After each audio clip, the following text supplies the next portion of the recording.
Aprelin 27-sində Gəncə şəhərində yerləşən Avropa Bərpa Mərkəzində növbəti Erkən Müayinə Can Qurtarır adlı səyyar tibbi müayinə və maarifləndirmə aksiyası həyata keçirilib.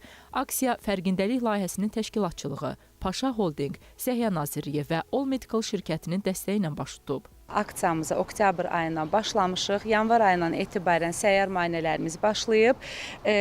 Gəncə şəhərində, ölkəmizin ikinci böyük şəhəri Gəncə şəhərində möhtəşəm bir aksiyamız bugün yekunlaşır.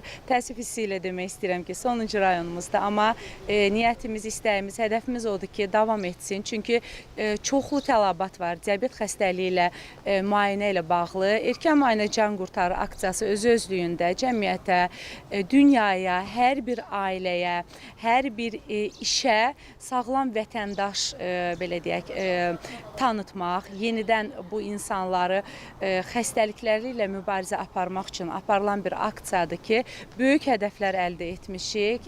8 rayonu əhatə edən müayinələrimizdən təxminən 3500-ə yaxın pasiyent qəbulu olubdur. Məlumdur ki, dünyada 850 milyondan artıq insan qeydiyyatdan keçmiş diabet xəstəsidir.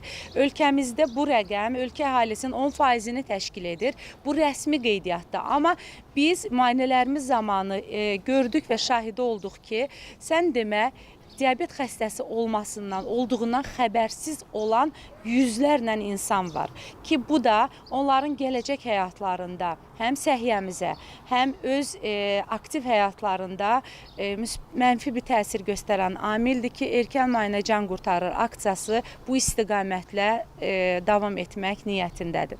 Layihə sağlam cəmiyyətin formalaşmasında erkən diaqnostika və maarifləndirmənin rolunu önə çəkməyə davam edəcək.